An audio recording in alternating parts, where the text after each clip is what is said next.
تمام صوفیہ میں ہے.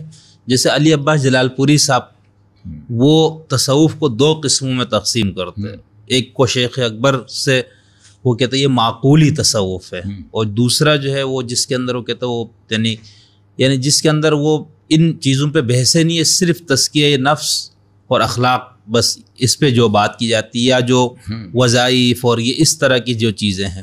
تو اس کو آپ صحیح سمجھتے ہیں کہ یعنی نہیں؟ دیکھیں علی عباس جلال پوری صاحب کا معاملہ یہ ہے کہ ایک آدمی کو کہا گیا کہ یار یہ دو آدمی بیٹھے ہیں تو بادشاہ کسے مانا جائے, دونوں بادشاہت کے دعوے دار ہیں. تو وہ دیکھتا ہے ان دونوں کو اور کہتا ہے کہ یہ دونوں بادشاہت کے حقدار نہیں ہیں. بادشاہت کا حقدار جو ہے وہ میرا پڑوسی ہے. تو یہ اناڑی پنتھ کا محاکمہ ہے. اور نہیں, لیکن جیسے ہم صوفیہ کو پڑھتے بھی ہیں نا, تو وہ شیخ اکبر والی بات ہر صوفی نہیں اس میں تو نہیں ہے. دوسری طرح کہا جاتا ہے. اچھا, اس کو تصوف کی اصطلاح میں کہا جاتا ہے حب عقلی اور حب عشقی. صحیح جی. تو معیاری اصطلاح میں بات کرنی چاہیے.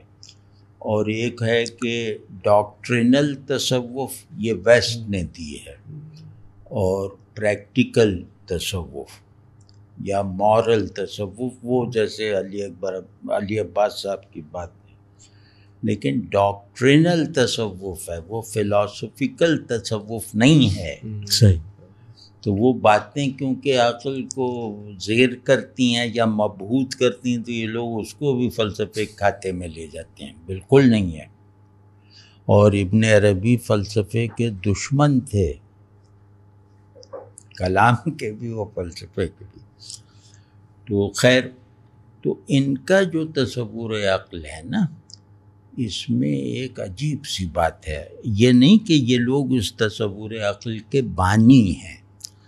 تمام پچھلی جو ایسوٹیرک روایتیں ہیں عیسائیوں کی یا اور بھی قدیم, وہ اس تصور پہ جیسے اصولی اتفاق رکھتی ہیں.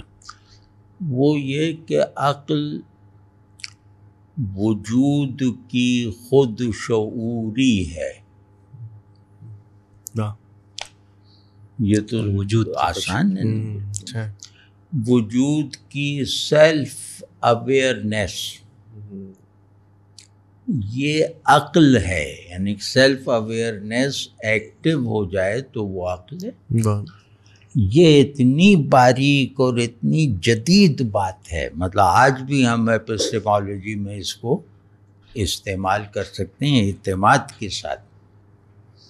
تو وہ اگر کبھی موقع ہو تو ہم 2-3 نمائندے اگر صوفیوں کے یہی ڈاکٹرینل سائٹ کے یہ اگر ہم کریں اور پھر فلسفیانہ مباحث پہ ان کی رائے دیکھیں, یعنی وہ ٹھیٹ فلسفیانہ مباحث لیکن اس پہ ان کی رائے دیکھیں.